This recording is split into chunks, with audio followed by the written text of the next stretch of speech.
ये बड़ा नाज़ुक और हसास मामला है लापता अफराद का। और तकरीबन मुझे इसे कवर करते हुए 10-12 साल तो हो चुके हैं। जब मामा क़दीर का लॉन्ग मार्च था, उस लॉन्ग मार्च को मैंने पंजाब जब इंटर हुआ और इस्लामाबाद तक आया, उसे मैंने कवर किया। कुछ लापता अफराद ऐसे हैं कि जो मर्ज़ी से लापता हुए हैं, कुछ लापता अफराद ऐसे हैं कि जिन्हें बिलजबर लापता किया गया है। लेकिन जो मर्ज़ी से लापता अफराद हैं, वो बाज़ वक़्त कहीं न कहीं से बाहर निकल आते हैं। जैसे गवादर कॉम्प्लेक्स में जो हमला हुआ और हमला होने की कोशिश की गई, जिसे बहरहाल सिक्योरिटी फोर्सेस ने वहाँ पर रोका है, और अगर ये हमला ना रुकता तो बहुत बड़ा खौफनाक नुकसान हमारे सामने आता। और ये मुझे लगता है ये बिल्कुल एपीएस का जो वाक़या है, उस तर्ज़ का नुकसान हमारे सामने आना था। उसकी वजह थी कि जिस कॉम्प्लेक्स पे वो हमला करने जा रहे थे, वहाँ पर हमारी सिक्योरिटी फोर्सेस के लोग और जो चाइनीज़ थे, उनकी फैमिलीज़ वहाँ पर रह रही थी। तो हमला असल में उन फैमिलीज़ पर करने का पूरा एक प्लानिंग थी, जिसे बहरहाल खुदा का शुक्र है कि रोक दिया गया है। और अब जो हमला आवर थे, उन्हें वहाँ पर मौके पर ही टारगेट किया गया, मारे गए। 8 लाशें सामने आईं।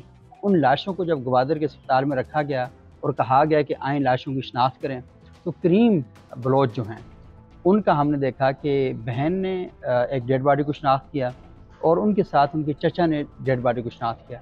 और चचा का जो स्टेटमेंट था वो ये था कि ये हमारा भतीजा है और ये बीएलए जो मजीद ब्रिगेड है उसके अंदर शामिल हो गया था। यानी उन्होंने कहा कि उन्हें शुरू से इस चीज़ का पता था। लेकिन ये एक वाक़या नहीं है, उससे कुछ अर्सा पहले की बात है कि यहाँ मारंग बलोच साहिबा जब धरना दे रही थी, तो ठीक उसी वक्त जब ईरान ने पाकिस्तान की हदूद में घुसकर जैश उल अदल के नाम नहाद ठिकानों पर हमला किया और यहाँ पर हमारे 5 मासूम बच्चों, बेगुनाह बच्चों को मारा, और उसके नतीजे में पाकिस्तान ने अगले रोज़ अलसुबह एक टारगेटेड ऑपरेशन किया।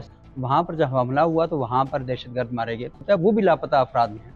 तो उसके बारे में यहाँ पर जब मारंग बलोच साहिबा ने कहा कि वहाँ जो लोग मारे गए ये भी हमारे लोग हैं, तो अब एक सेंस तो ये कहती है कि आपके लोग हैं यानी बलोच हैं, ये बात तो मानी जा सकती है। लेकिन आप अगर दहशतगर्दों को हमारे लोग कहेंगे तो फिर इसका मतलब है कि बहुत से सवालात पैदा होते हैं। बदकिस्मती के साथ शांगला में एक टारगेटेड हमला किया गया, चाइनीज़ को वहाँ पर टारगेट किया गया, और हमने देखा कि अभी तक बात तो सामने नहीं आई है, लेकिन खुदकुश हमला था ये वाला। तो खुदकुश हमलों की टेंडेंसी थोड़ी सी मुख्तलिफ है, लेकिन आपने देखा कि कराची में चाइनीज़ कॉन्सुलेट पर हमला हुआ। इसके अलावा कराची यूनिवर्सिटी के अंदर घुसकर वहाँ पर हमला किया गया।